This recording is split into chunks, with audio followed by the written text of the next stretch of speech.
Fala pessoal, tudo bem com vocês? Bora falar desse Corinthians e Flamengo? Ranieri faz falta, hein?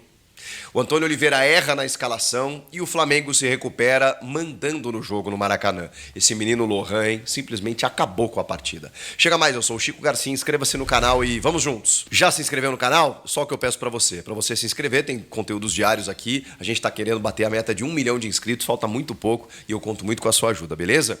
Corinthians e Flamengo. Flamengo e Corinthians, 2-0 pro Mengão no Maracanã, no meio de uma pressãozinha, dá pra dizer assim, ou pressãozona, né? Depende de como você enxergar, pra cima do trabalho do Tite, do Flamengo, de um time que tem elenco, capacidade técnica e possibilidade de jogar muito mais do que vinha jogando. E isso é fato.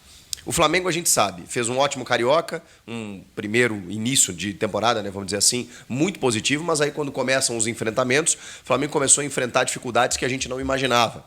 E aí tem aquela sintonia entre técnico, torcida, jogadores e tudo mais, aquela pressão toda que vai chegando no momento crucial, mas é só ver o que foi hoje, o que aconteceu hoje. Quando esse time encaixar, ele tem condições de fazer o que ele fez, que é mandar na partida, criar muitas oportunidades de gol, ficar mais com a bola, criar muitas alternativas, né, rotatividade, trocar jogadores e mesmo assim manter o nível lá em cima. Esse é o Flamengo de 2024, sob comando do Tite. Do outro lado, tinha uma equipe que até vinha de boas atuações, bons resultados, especialmente aquela vitória sobre o Fluminense, que vejam só, nesses 6 jogos que o Corinthians atuou no Campeonato Brasileiro, foi a única partida em que o Corinthians marcou gols. Porque aí tem 0-0 com Fortaleza, tem 0-0 com o Atlético Mineiro, depois tem derrotas, evidentemente, né? Como a que foi hoje, em que o Corinthians não marca gols. O Corinthians tinha um sério problema para o jogo de hoje, que era a suspensão do volante Ranieri. O Ranieri, no outro jogo em que ele inclusive saiu por conta de dores no tornozelo, nós já tivemos uma amostra do quanto o Corinthians tem dificuldade sem esse jogador. Esse jogador que havia atuado todas as partidas, praticamente desde o começo do ano, ele fazia muita diferença, faz muita diferença. E a gente percebe quando ele não está em campo, porque não há reposição para a sua função. Ele é um primeiro volante, é um cara que vem buscar a bola entre os zagueiros, mas é um mordedor, um cara que protege a área do Corinthians como poucos. Mesmo que o Corinthians também tivesse enfrentado vulnerabilidades ao longo do ano, né? Não é por conta que o Ranieri estava que o Corinthians não sofria. Inclusive, a gente falava aqui, o Cássio falhou, vinha falhando, mas era muito bombardeado também pelo sistema defensivo. Aí você imagina, quando o Ranieri não está, foi o que aconteceu.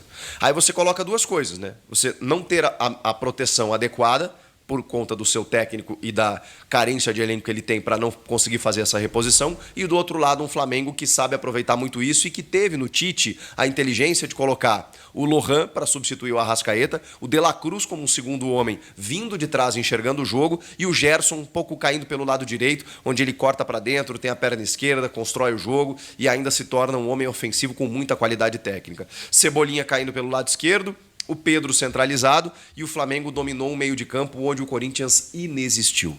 A escolha do Antônio Oliveira foi por 3 zagueiros, Gustavo Henrique centralizado, Kaká pelo lado esquerdo e Félix Torres pela direita. Fagner e Hugo, os alas, meio de campo com Paulinho, Breno Bidon e Rodrigo Garro. E lá na frente o Wesley e Romero. O Wesley ficou muito prejudicado nesse sistema porque ele recebeu muito poucas bolas, né?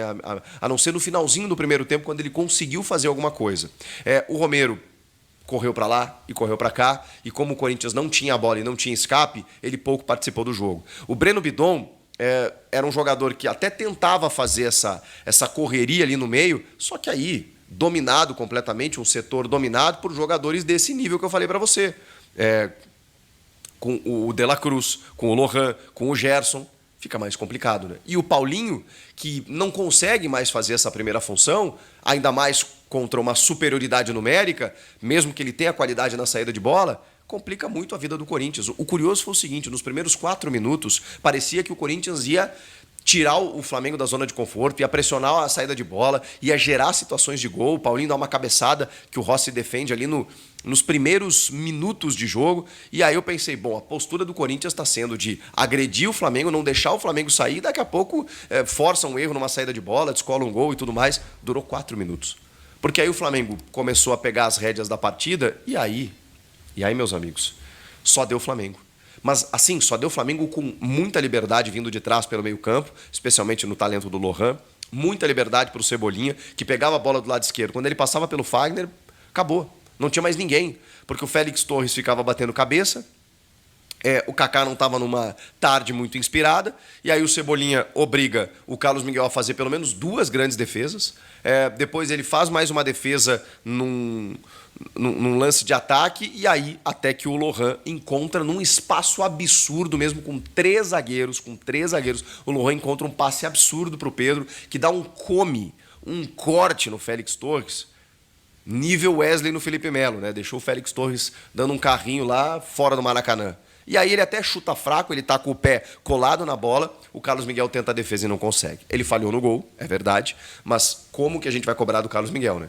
Se o cara evitou o que seria o pior. Era para ter sido uma goleada, né, nessa partida. E aí é o que a gente fala do Cássio. É claro que o Carlos Miguel está muito melhor que o Cássio no gol. Ele está fazendo muito mais defesas difíceis. Mas o Cássio também acabou falhando em muitos jogos porque ele estava sendo bombardeado o jogo inteiro. E quando você tem um Flamengo que ocupa muito o campo ofensivo e chega a todo instante, o teu goleiro vai trabalhar. Ele só não vai trabalhar se ele tomar todos os gols. Então, se ele fizer defesas, ele vai trabalhar. E foi o que aconteceu. Felizmente, o Carlos Miguel evitou o pior, mas não adiantou, né? E aí, obviamente, né, num chute a queima-roupa ali, ele acabou numa bola defensável, não conseguindo segurar. Primeiro tempo, que era para ter sido muito mais. Corinthians ameaça os primeiros 5 minutos e depois só dá Flamengo, mas com muita volúpia e mandando no meio-campo, especialmente no meio-campo, chegando sempre muito ao ataque. Bom, vem o segundo tempo, o Antônio corrige. O curioso foi isso. O Antônio corrige essa situação porque ele coloca, né, o Coronado, na verdade ele coloca primeiro o Yuri Alberto. E aí eu pensei, poxa, ele tira o Paulinho e coloca o Yuri Alberto. Aí eu pensei, o que ele quer? Porque já vimos que o Corinthians estava perdendo o jogo no meio-campo. Aí ele tira mais um do meio-campo, que era. Só tinham 2 no meio-campo, porque o Garro estava um pouco mais à frente, mas 3. Tinha 3 jogadores no meio-campo, mas de combate, só 2. Só o Paulinho e o Bidon.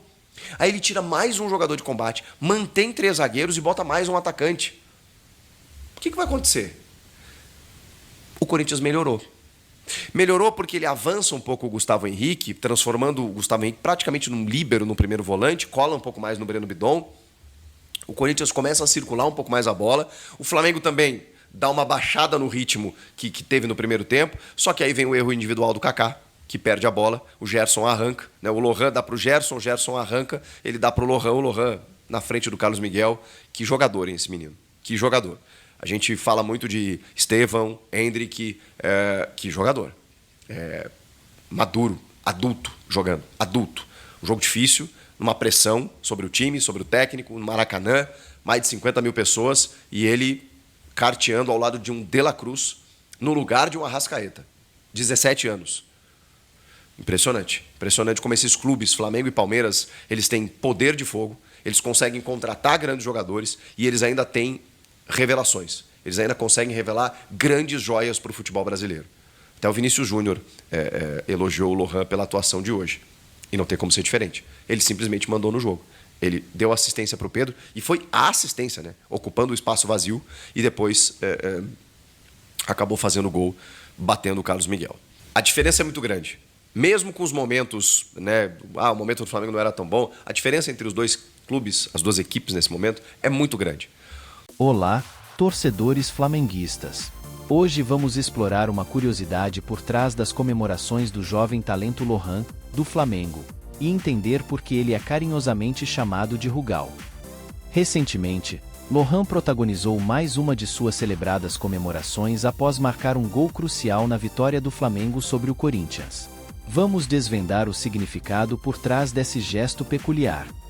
No recente confronto contra o Corinthians, o jovem meia Lohan, de apenas 17 anos, não apenas balançou as redes, mas também encenou sua característica comemoração diante da torcida rubro-negra no Maracanã.